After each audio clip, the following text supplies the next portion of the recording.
ಈ ಸರ್ಕಾರ ಈ ಪ್ರಿಯಾಂಕಾ ಖರ್ಗೆ ಅಂತ ಒಬ್ಬ ವ್ಯಕ್ತಿಯ ಒಂದು ಪ್ರತಿಷ್ಠೆ ಸಲುವಾಗಿ ಕರ್ನಾಟಕ ಸರ್ಕಾರ ಪ್ರತಿನಿತ್ಯ ಅಪಮಾನಕ್ಕೊಳಗಾಗ್ತಾ ಇದೆ. ರಾಷ್ಟ್ರೀಯ ಸ್ವಯಂ ಸೇವಕ ಸಂಘದ ಉದ್ದೇಶಗಳು ದೇಶಭಕ್ತಿ, ದೇಶವನ್ನು ಒಕ್ಕೂಟ ಮಾಡುವಂಥದ್ದು ಒಂದು ಸಂಘಟನೆ. ಅದು ಯಾವುದೇ ಕಮರ್ಷಿಯಲ್ ಸಂಘಟನೆ ಅಲ್ಲ, ಯಾವುದೋ ಒಂದು ದೇಶ ವಿಭಜಕ ಸಂಘಟನೆ ಅಲ್ಲ.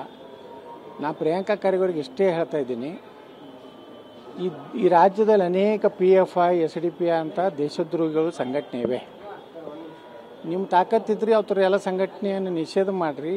ಅವ್ರಿಗೆ ಯಾವುದೇ ರೀತಿ ಮೆರವಣಿಗೆ ಮಾಡಲಿಕ್ಕೆ, ಹೋರಾಟ ಮಾಡಲಿಕ್ಕೆ ಅವಕಾಶ ಕೊಡಬೇಡಿ.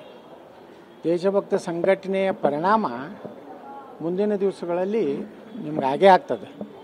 ನೀವು ಸ್ವಲ್ಪ ಪ್ರಬುದ್ಧತೆಯಿಂದ ದೊಡ್ಡ ಮನಸ್ಸು ಮಾಡಿ ರಾಜಕಾರಣ ಮಾಡಿ. ಈ ರೀತಿ ಮಾಡೋದ್ರಿಂದ ನಿಮ್ಮ ಬಗ್ಗೆ ಇರುವಂಥ ಗೌರವ ಎಲ್ಲ ಸಮುದಾಯ, ಎಲ್ಲ ಹಿಂದೂ ಸಮಾಜದಲ್ಲಿ, ಉಳಿದ ಸಮಾಜದವ್ರ ಗೌರವ ಹೆಚ್ಚಾಗ್ತಿರ್ಬೇಕು ಅವ್ರಿಗೆ, ಮುಸ್ಲಿಮರಲ್ಲಿ, ಆ ಸನಾತನ ಧರ್ಮದಲ್ಲಿ ಮತ್ತು ದಲಿತ ವರ್ಗದಲ್ಲಿ ಸಹ ಇವತ್ತು ಸಾಕಷ್ಟು ಕಲಬುರಗಿಯಿಂದ ದಲಿತ ಸಮುದಾಯದ ನಾಯಕರು ಸಹ ಇವತ್ತು ನಿಮ್ಮ ನಿರ್ಣಯಗಳಿಗೆ, ನಿಮ್ಮ ಒಂದು ಏನು ಇದು ವೈಚಾರಿಕತೆಗೆ ಈಗಾಗಲೇ ಸಾಕಷ್ಟು ವಿರೋಧ ಮಾಡ್ತಾ ಇದ್ದಾರೆ. ಇದನ್ನು ನೀವು ಸ್ವಲ್ಪ ಜಾಗೃತಿಯಾಗಿ ಆದರೆ ನಿಮ್ಗೆ ಒಳ್ಳೆಯ ಭವಿಷ್ಯ ಇದೆ.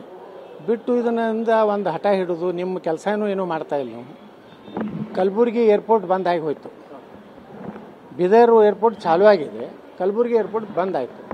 ಅದ್ರ ಬಗ್ಗೆ ಏನಾದರೂ ನೀವು ಏನಾದರೂ ಹೇಳಿಕೆ ಕೊಟ್ಟರೆ, ಅಥವಾ ನಿಮ್ಮ ಇಲಾಖೆಯಲ್ಲೇ ಸಾಕಷ್ಟು ಟ್ರಾನ್ಸ್ಫರ್ ಸಲುವಾಗಿ ಒಬ್ಬ ಗ್ರಾಮ ಪಂಚಾಯತಿ PDO ಸಹಿತ ಇಲ್ಲಿ ಬೆಂಗಳೂರಿಗೆ ಬರಬೇಕು. ಇವನ್ ಕಮಿಷನರು, ಪ್ರಿನ್ಸಿಪಲ್ ಸೆಕ್ರೆಟರಿ ಅವ್ರಿಗೆ ಸಹಿತ ಅಧಿಕಾರ ಇಲ್ಲ. ನಾವು ZPC ಅವ್ರಿಗೆ ಫೋನ್ ಮಾಡಿದ್ರೆ, ಇಲ್ಲ ಸರ್, ಗ್ರಾಮ ಪಂಚಾಯತಿ ಡೆಪ್ಯುಟೇಷನ್ ಸಹಿತ ನಮಗೆ ಅವಕಾಶ ಇಲ್ಲ ಸರ್, ನೀವು ಮಾನ್ಯ ಸಚಿವರನ್ನ ಭೇಟಿ ಆಗಿರತ್ತೆ ಹೇಳ್ತಾರೆ ಪಾಪ ಅವರು.